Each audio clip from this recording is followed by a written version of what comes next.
E agora, vou chamar aqui o meu amigo Mena para conversar aqui um bocadinho comigo. E vou só reposicionar o microfone, que é para captar também o que ele diz. Assim capta dos dois. Não sei se vais ter que retirar algumas das afirmações ousadas que fizeste, como o Batman ser um sociopata. Boa noite a todos, já agora. Epá, eu acho que era um bocadinho como esta coisa do o Batman basicamente pá, não persegue um objetivo que é uma vingança que ele não pode ter, porque ele não pode repor as coisas, mas ele vinga-se todas as noites quando sai para a rua vestido de preto, não é? E epá, às vezes o Batman às vezes é mais Batman do que Bruce Wayne. Ele gosta. E o Watchmen faz um bocado este gosto também, porque quando mostra o Coruja, o personagem do Coruja, não é? Que é um bocadinho. Que ele não é bem um Batman, mas é um tipo que está mais excitado na sua vida por andar vestido daquela forma e aquela coisa. Eles todos vestem-se de maneira muito excitante, devo dizer. Joker, É verdade. espantalho. É verdade. A gata negra? Não, a gata negra era do Não, Homem, pronto, há a parte da sexualização toda cá dos vestidos nos cómics e etc. Mas realmente o Batman é um personagem muito interessante. Eu adoro, gosto tanto do Batman como do Super-Homem. Não faço, não tenho as clubites Bem, se eu soubesse, tinha relido algumas histórias do Batman. para te Mas preparar. como o programa é só do Super-Homem, vou Mas- ter que voltar a este homem. E mais uma vez obrigado por me convidares para dissertar sobre super-heróis. Se eu pudesse fazia isto todos os dias. E há bocado estavas a fazer algumas afirmações ousadas também sobre o Super-Homem. Eu não sabia que originalmente ele era mau. E sim, É foi uma criado cena. originalmente como um personagem má. Custa-me já não estar tão atualizado como estava há uns anos. Como sabes, o meu interesse mudou um bocado. Prefiro agora as histórias de teatro. Mas há muitas histórias do Super-Homem que ainda têm uma componente shakespeariana que torna-o uma personagem incrivelmente sedutora. E não é só isso. Ele tem um grande antagonista, que é o Lex Luthor. E o Lex Luthor, pese a componente sociopata, que podes não gostar nele, Certo. o Lex Luthor, quer dizer, o Clark Kent é literalmente invencível. Veio de um outro planeta. Ele tipo, não pode ser derrotado, ele nunca se cansa, ele nunca está mal, ele tem a melhor mulher, ele é jornalista, como sabemos, é o verdadeiro poder da sociedade, portanto isto é quase uma metáfora, pá, não só tem a força como tem a propaganda. Ele é verdadeiramente o super-homem. E o Lex Luthor, que é só um humano, tem aquela centelha humana de mas porquê que este gajo tem que, tipo, não Ser o aceito melhor. que este gajo seja o melhor e que mande. E é aquilo que os outros acham nele patético, como ser criminoso, imoral e sem escrúpulos, é para mim o que torna o super-homem mais interessante do que aquilo que ele devia ter sido. Uma personagem tipo, Certo, vagamente certo. engraçada e não o personagem mais popular de todos os tempos. É engraçado falares nisso porque há uma outra história que eu não falei aqui, mas que de certo muitos deverão conhecer, que é Grant Morrison. É do Grant Morrison, que é o All-Star Superman. Acho que é do Grant Morrison. É o All-Star Superman. E olha, bom, agora não me lembro, mas é o All-Star Superman. O All-Star Superman é justamente, mostra justamente o Superman e Lex Luthor. E a dinâmica cá entre os dois é muito evidenciada. E o Lex Luthor é mostrado como aquele ser humano vil, egoísta e que diz assim: mas porquê que ele é o melhor? Porquê que ele é o melhor? Ele nem sequer é humano, meu. Ele nem sequer é humano. O que é que se passa com vocês? Vocês deviam adorar-me era a mim. E então é esta inveja imensa que o Lex Luthor tem do Super-Homem, que diz assim: não, vocês deviam adorar-me era a mim, eu é que sou brilhante, sou forte, sou inteligente. Desculpa lá a interrupção, nem sei se temos que considerar uma nova categoria de vídeos porno para a Lois Lane e o Super-Homem, que é Alien Sex with a Female Human. Na prática, não sei. Pronto, Não sei como é que os cromossomas serão compatíveis de alguma maneira, mas pensa bem, se tu fores Alien e estiveres a ver um vídeo de Alien God have sex with female human, Lois Lane e Clark Kent seriam a categoria mais óbvia para o primeiro vídeo de todos. E aqui inauguramos hoje no I don't know, Pornhub a nova categoria bestialidade, alienality de Lois Lane com Clark Kent. Não perca, porque você nunca viu nada disto. Era uma hipótese. Ainda bem que falas na Lois Lane, fazendo aquelas passagens à telejornal, não é? Ainda bem que falas na Lois Lane. Subtitles. A Lois Lane é uma personagem que também, tanto no filme como na cultura pop, na banda desenhada, sempre foi apresentada como mulher muito independente, muito... apesar de ultimamente nos filmes ter aparecido sempre um bocadinho como a rapariga, a mulher, a donzela em perigo, ela sempre foi alguém que ia à procura dos problemas e resolver as coisas e não precisava do super-homem necessariamente para a salvar. E porque a não ser quando caía, porque aí ela era humana e realmente a antiga está mais fiel à personagem, sim, realmente, nos filmes antigos. Sim. Não era mais bonita, mas era mais fiel à personagem. Sim, ao espírito da personagem. E essa do All Star Superman recomendo porque é mesmo foca-se muito no antagonista Lex Luthor também e nota-se mesmo esta coisa. Também posso recomendar uma outra do Max Landis, que é o American Alien, que é sobre realmente esta volta do super-homem, uma reinterpretação do super-homem, mas do ponto de vista do Max Landis, que é um escritor de filmes, etc. E também vale muito a pena. David, há alguma história que tu gostes muito, que guardes na tua memória do super-homem? Deixa-me pensar, guardo várias... naqueles tempos em que nós pobres, coitados, nos anos 90 só podíamos contar com bandas desenhadas antigas brasileiras, havia aí um sem número de edições nas bibliotecas portuguesas, vários sítios como juntas de freguesia, clubes de ginástica, clubes de futebol, tinham bibliotecas que os sócios podiam acessar e claro que estavam repletas, não havia, pelo menos acho eu, internet acessível a toda a gente, estavam repletas de todo o género de comic books, graphic novels, histórias aos quadradinhos.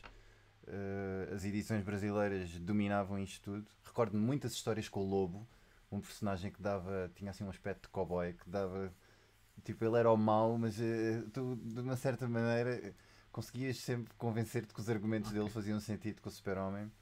Lembro-me, claro, da inevitável A Morte do Super-Homem, uma coisa, que vendeu, como tu próprio disseste, pãezinhos quentes. Isto vendeu que nem pãezinhos quentes. Tenho aqui uma edição. A Morte do Super-Homem era demais, meu. Aquilo até teve honras de telejornal. Não me lembro de, tipo... É verdade. Não me lembro de uma história aos quadradinhos, como diria a minha avó. 1995. Estás sempre a ler esses tio patinhos, isto não te leva a lado nenhum. Não me lembro de uma cena dessas ter honras de fecho de telejornal. O Super-Homem morreu. Antes mesmo da história chegar. Então já sabíamos que ele ia morrer. Lembro-me disso. Lembro-me da vingança contra o Doomsday. Deixa-me só acrescentar uma coisa. Quando isto foi feito nos Estados Unidos, as pessoas não sabiam que o Super-Homem ia morrer. Portanto, foi mensalmente, a história foi lançada mensalmente e depois, a certa altura, ia acontecer. A propósito disso, só... Mostra a capa mítica. Por acaso, essa imagem é... Desculpa, a última imagem que para mim durante muitos anos foi a capa. A última imagem, exatamente. Era a cena do Super-Homem morreu. Por acaso, essa está muito bem conseguida.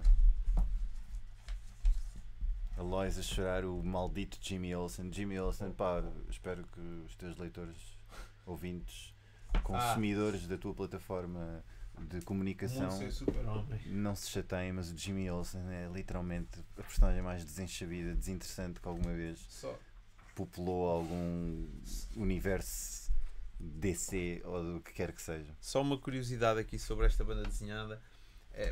Eu acho que é um toque de bom gosto muito, muito interessante, que é ao longo da narrativa, ao longo dos meses, os painéis foram ficando cada vez mais impactantes. E como é que isto foi feito? Esta coisa de ficar mais impactante. Então foi reduzindo. Era um bocadinho também anos 90, né? Mais porrada, menos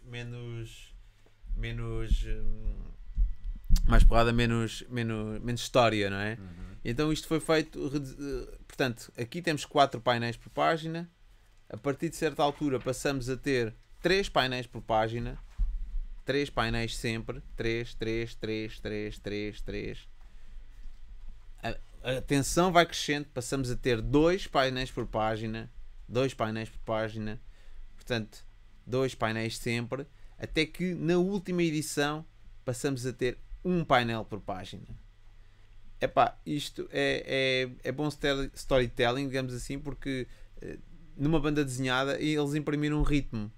Imprimiram um ritmo, uma cadência cada vez maior. Pá, e pronto, ainda que esta história não seja considerada assim, a melhor história do Super-Homem, porque é muito anos 90, não é? Será que vai haver como é que se diz, uma unanimidade sobre isso que acabaste de dizer? Porque eu recordo-me da melhor história que eu li de Super-Homem, o Super-Homem quase não ter um protagonismo, que era uma coisa que tu deves saber melhor do que eu, já não sei quem criou, era a história da destruição de Krypton. Okay. Era uma narrativa, a Lois queria entrevistar o Super-Homem, que informações é que ele tinha sobre o declínio de Krypton.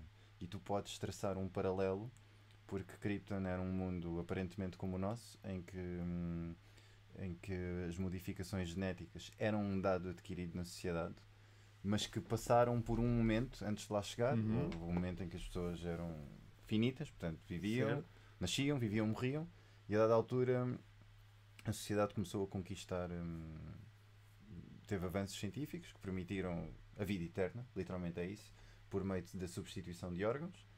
E o que se passa é que, precisamente antes desse salto qualitativo para o próximo patamar tecnológico, houve pessoas, tipo um culto organizado, que disse: isto é contra os valores da vida, contra os valores morais, o que seja, e nós recusamos-nos a participar nisto.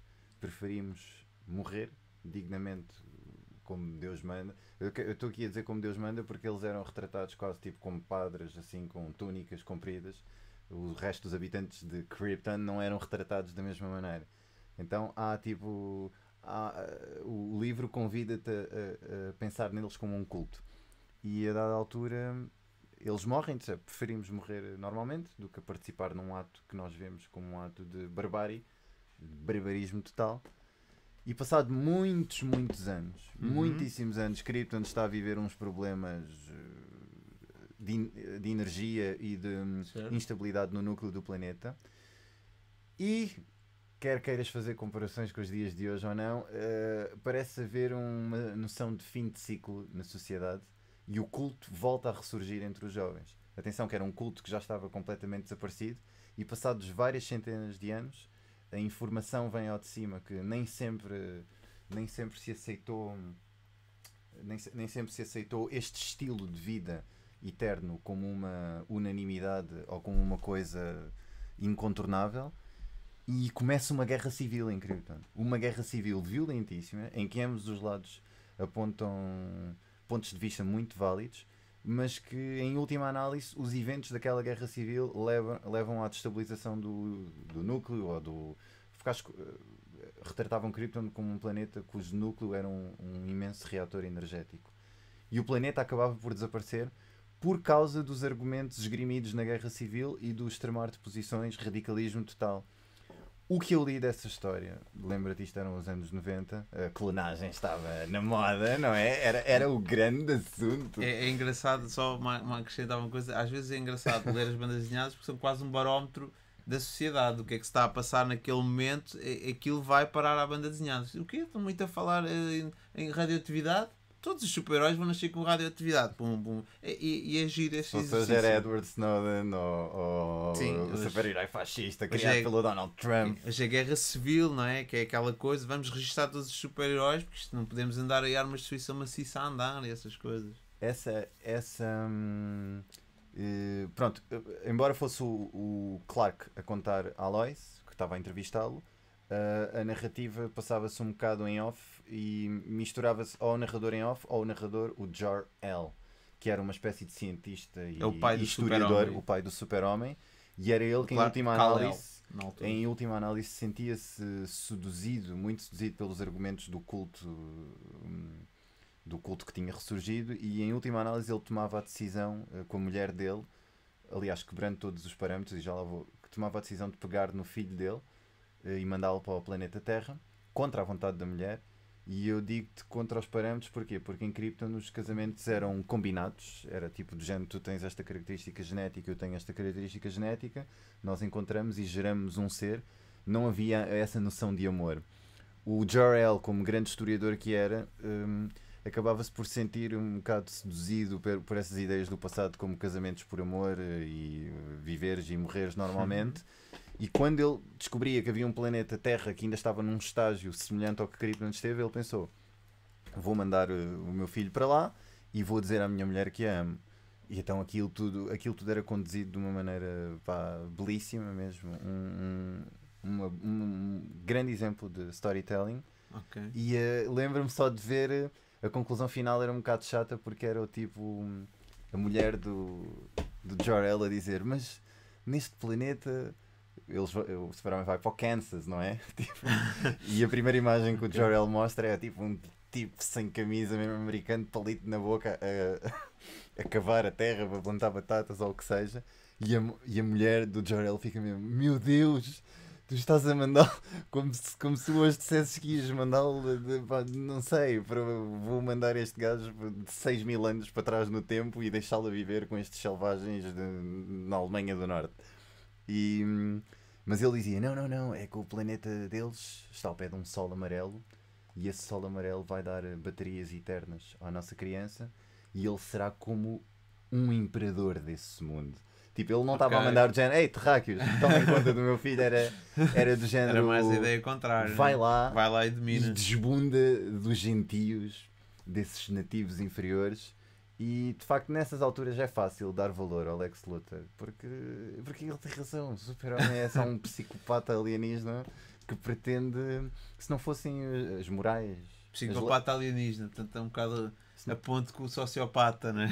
Se não fosse o Kansas City e os pais, tipo, provavelmente tementes a Cristo, tenho as Deus Nosso Senhor, a dizerem: jovem, quase, não estou a dizer que é isto, com um grande poder vem uma grande responsabilidade. É quase isto, é verdade. Quer dizer, não há nenhum motivo lógico para o Superman ser um jornalista e não desfrutar dos poderes dele como qualquer humano desfrutaria, que é cometendo atos hediondos, basta ler O Homem Invisível, e sendo facilmente corrompível pelo poder imenso. Aliás, não sou eu que o digo, é evidência. Se ele fosse parar à União Soviética... Tenho que ler isso, pá. Essa ainda não li. E vale a pena. Se tu vires, há aqui um paralelo com este filme desta vingança, aquela em que ele se vinga do Doomsday. David esteve aqui a recordar, ler esta história. É a mesma questão. O tipo que o fabricou é um tipo que clona, e esse género de coisas dá uma dimensão... quando eu consigo traçar paralelos de Krypton e do Super-Homem com o que se passa hoje, torna o personagem muito mais interessante, muito mais sedutor. Mas quando eu era puto, sinceramente, só aquela capa vermelha e o tipo a voar ao pé da Torre Eiffel chegavam para tipo: isto é o topo de que alguma vez se fará num filme. Nada poderá ser superior a isto. Okay. Não sei mais o que é que tu posso acrescentar. É só tentando. Eu julgo que a história que o Mena está a falar. Eu julgo que a história que o Mena está a falar é a história. É a reinvenção do Super-Homem, que foi feita por John Byrne. E imediatamente a seguir a esta história, o fim da Era de Prata, o que aconteceu ao Homem do Amanhã. E portanto, nesta história termina o mito do Super-Homem, que ao mesmo tempo acaba por não terminar. Portanto, é uma história que fala sobre o mito do Super-Homem e como este ciclo das histórias se repetirem, que tu falavas há pouco, as histórias repetem-se e então esta história foi a reinvenção que John Byrne fez para o Super-Homem e foi, portanto, lançamento no fim da década de 80 ou de 70. Deixa-me ver já agora, só confirmar quando é que isto foi. É uma coisa complicada escrever histórias interessantes para este tipo, porque se tu bem te lembrares, ele supostamente é o tipo mais poderoso do planeta, quiçá do Exatamente. universo. Então os antagonistas são sempre pessoas menos fortes do que ele, ao contrário de um vulgar Homem-Aranha ou Batman, que são pessoas que não são as mais É poderosas verdade. e que têm sempre É inimigos verdade. muitíssimo Tem poderosos. esse interesse, mas a questão também. Se calhar por isso é que eu também gosto de Super-Homem, não sei. Mas é que Ninguém sabe porque é que as gostamos de melhores. Super-Homem. As Até melhores. hoje ninguém sabe, só As, gostamos. as melhores histórias do Super-Homem não são necessariamente as histórias em que ele anda à porrada. E este é um dos exemplos, é um desses casos. A história não é boa porque ele anda à porrada, ou porque. A história é boa porque é cheia de momentos em que a mitologia do Super-Homem é retratada e todas aquelas patetices que foram feitas e criadas antigamente, como haver super-cão, super-cavalo, ele Ai, essa fase super mulher, super cão, super boy. havia Superboy, para abrir a Fortaleza da Solidão ele usava uma chave enorme, pesadíssima. Super chave. Era toda uma série de coisas que foram criadas e que nas mãos do mau escritor funcionam de uma forma como esta patetice, não acredito que eles ainda mantêm isto. E nas mãos de um bom escritor tudo isso é retratado com imenso carinho, com bom gosto, de tal forma que não soa misplaced ou fora do sítio, digamos assim. Não sou, isto está aqui mal, isto não pertence já ao reino de histórias que eu gosto de ler. Então, esta história escrita em 1986 marca o fim da Era de Prata, que começa então portanto, a Era de Bronze dos quadradinhos, da banda desenhada dos quadradinhos, da banda desenhada então, que depois é recriada, então começa justamente com a origem de Krypton, a origem deste problema que existiu em Krypton, deles não quererem mais concessões, e o Kal-El acaba por ser a primeira criança nascida, não sei se estava nessa história, mas é a primeira criança nascida fora deste esquema de clonagem que eles tinham para viver eternamente. Não sei se isso ficou canónico na linha de tempo da história. Lembro-me que li e era. Epá, é fácil, passar destes anos todos, lembrar-me dessa, porque tinha um conteúdo que não era habitual. Normalmente é tipo, onde é que está o mal que temos que bater? Este mal quer destruir, não sei, o mundo, e a minha mulher tipo, está em perigo, e lá vem o Jimmy Olsen, de alguma maneira vai contribuir para o desenrolar dos acontecimentos, e eu vou salvá-la, Claro. acaba tudo bem, eu com uma capa ao vento. Mas essa era, não sei, na linha dessa do Whatever Happened to the Man of Tomorrow, que pelos vistos parece ser um bocado uma unanimidade como uma das melhores histórias de sempre. Não sei se tem.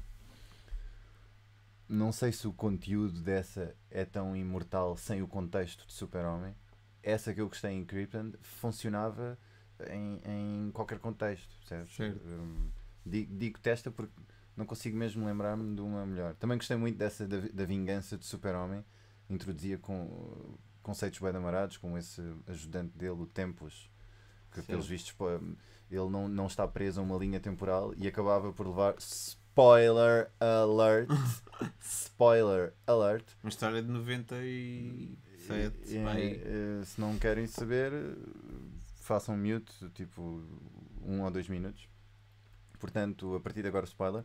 O Tempus ajudava o Super-Homem a levar o Apocalipse para uma linha temporal onde o universo, segundo aquilo que é moderadamente aceite como verdade universal, que o nosso universo poderá estar em expansão e que um dia chegará a uma fase em que deixará de se expandir. E que a linha daquilo que nós conhecemos como espaço-tempo poderia deixar de existir para dar lugar a uma entropia do próprio tempo, onde, se não sabem o que é entropia, é tipo um cubo de gelo a desfazer-se em água, é a irreversibilidade de um sistema voltar a ser o que era. Isto não é completamente na diagonal, só para terem uma noção. Ele levava o Doomsday para o fim do tempo, para o fim do universo. Todos esses géneros de conceitos numa história de Super-Homem é o tipo de cena que leva-me a dar muita credibilidade a alguns dos argumentistas, porque é o tipo de cena que mesmo em adulto eu continuo a ter prazer, eu continuo a ser seduzido por esse género de dilema, percebes? Clonagem, até onde é que isto nos vai levar, a vida eterna, isto é bom, isto é mau, o fim do tempo, o que é o tempo, onde é que nós estamos. Lembras daquele clássico, os mundos colidem? Sim, Os mundos colidem, abordavam um homem que tinha, pelos vistos, carteiro, tinha uns problemas mentais. Quando ele estava a dormir, estava num universo. Quando ele acordava, estava noutro universo. E aquilo era tipo a descrição de um tipo com esquizofrenia. Claro que havia toda aquela cena de super-heróis, havia uma espécie de mundo pós-apocalíptico em que o super-homem era só uma cena das revistas, como se fosse o nosso.